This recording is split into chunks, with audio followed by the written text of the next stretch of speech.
आपने मोहब्बत की बहुत सी कहानियां सुनी होंगी, लेकिन हर कहानी का अंजाम खुशगवार नहीं होता। कुछ कहानियां तो शुरू से ही बर्बादी की तरफ जाती हैं। आज हम एक ऐसी ही कहानी के बारे में बात करेंगे, राघव और मीरा की कहानी। अनहोनी कहानियां, हॉरर टेल्स। तो कहानी शुरू होती है एक रात से। एक ऐसी रात जब मोहब्बत एक भयानक ख्वाब में बदल गई। सोचें जरा, आधी रात का वक्त हो, कोई अजीब सी आवाज आपकी नींद तोड़ दे और आपके सामने एक ऐसा मंजर हो जिसका आपने कभी ख्वाब में भी तसव्वुर ना किया हो। राघव के साथ बिल्कुल यही हुआ। उसने अपनी बीवी, अपनी मीरा को फर्श पर बैठे देखा। वो किसी जानवर की तरह कच्चे गोश्त का टुकड़ा चबा रही थी। बस यही वो एक मंजर था जिसने उसकी पूरी दुनिया हमेशा के लिए बदल कर रख दी। लेकिन ये सिर्फ कोई अजीब हरकत नहीं थी। मीरा वो पूरी तरह बदल चुकी थी।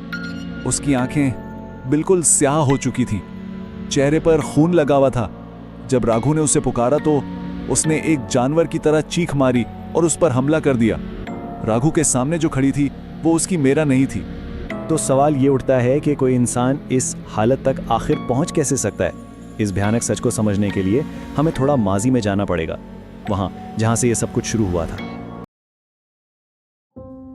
राघव और मीरा जमीन आसमान का फर्क था दोनों में। एक तरफ था राघव, छोटे से शहर का किताबों में खोया रहने वाला लड़का, और दूसरी तरफ थी मीरा, मुंबई की तेज रफ्तार जिंदगी की आदी, आजाद ख्याल। लेकिन कॉलेज में उनकी मुलाकात हुई और तमाम फर्क के बावजूद दोनों को एक दूसरे से गहरी मोहब्बत हो गई। लेकिन उनकी मोहब्बत को मीरा के घर वालों ने कभी कबूल नहीं किया। उसके चाचा ने राघव को धमकियां दी। उसके वालिद ने जात पात और रिवाज का हवाला देकर इस रिश्ते से साफ इनकार कर दिया। बात यहां तक पहुंची कि उन्होंने मीरा को घर में बंद कर दिया और जबरदस्ती उसकी शादी कहीं और तय कर दी। आखिर में मीरा ने हिम्मत करके राघव को फोन किया और दोनों ने भागने का फैसला कर लिया। तो वो दोनों अपने घर वालों से दूर एक नए शहर में आ गए। उन्होंने एक नई जिंदगी शुरू की, इस उम्मीद पर कि अब सब कुछ ठीक हो जाएगा, कि उनका माजी उन्हें यहाँ ढूंढ नहीं पाएगा। और शुरू में सब कुछ ठीक भी था। राघव को जॉब मिल गई, दोनों ने शादी कर ली, अपना एक छोटा सा घर बना लिया। वो बहुत खुश थे, लग रहा था जैसे उनकी दुनिया मुकम्मल हो गई है। लेकिन ये खुशी आर्जी थी। एक दिन मीरा की खाला उनसे मिलने आ गई और बस उस एक मुलाकात ने सब कुछ बदल कर रख दिया। तो हुआ यूं कि खाला जब मिलने आई तो बड़े प्यार से मीरा के लिए एक खास किस्म का शरबत लेकर आई। देखने में तो ये एक मामूली सी बात थी, एक छोटा सा तोहफा, लेकिन वो एक ग्लास शरबत मीरा को हमेशा के लिए बदलने वाला था। इसके बाद मीरा की हंसी जैसे गायब ही हो गई। वो छोटी छोटी बातों पर गुस्से से चीखने लगती। राघव ने उसे कई बार छत पर अकेले किसी अजीब जुबान में बड़बड़ाते देखा। वो अपने नाखूनों से फर्श खरोचने लगी थी। जो लड़की कभी पूजा नहीं छोड़ती थी, उसने दिया जलाना तक बंद कर दिया।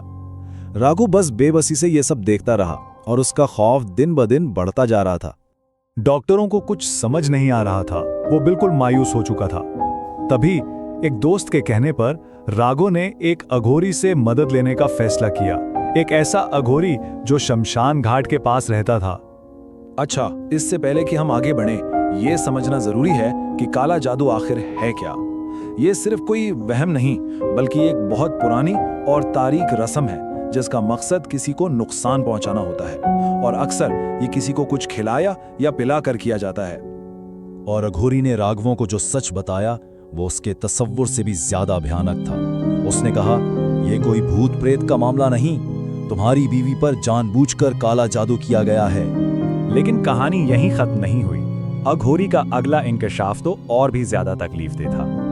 ये जादू किसी दुश्मन ने नहीं, बल्कि मीरा के अपनों ने करवाया था, उसके अपने बाप और चचा ने। और ये काम किसने किया? उसकी अपनी खाला ने। मकसद, खानदानी इज्जत और जात पात के नाम पर अपनी ही बेटी की जिंदगी तबाह करना। अब राघव एक ऐसे मोड़ पर आ खड़ा हुआ था जहां फैसला करना तकरीबन नामुमकिन था। जिस औरत से वो मोहब्बत करता था, उसे बचाने की एक बहुत भयानक कीमत चुकानी थी। अघोरी ने साफ बता दिया था कि इस जादू का तोड़ है, लेकिन उसकी कीमत बहुत बड़ी है। तो सवाल बस एक था, आखिर वो कीमत क्या थी? जवाब सीधा और साधा था और रूह तक को हिला देने वाला था। इस जादू को तोड़ने की सिर्फ एक ही कीमत थी, एक जिंदगी के बदले एक जिंदगी। किसी एक को कुर्बान होना था। राघो, उसने एक लम्हा भी नहीं सोचा। उसकी मोहब्बत में कोई खुदगर्जी नहीं थी। उसने अघोरी से कहा, बाबा मेरी जान ले लो लेकिन मेरा को बचा लो। ये उसकी मोहब्बत का सबसे बड़ा इम्तिहान था। और आखिरकार मेरा ठीक हो गई, जादू का असर खत्म हो गया, लेकिन उसके साथ ही उसकी दुनिया भी उजड़ गई।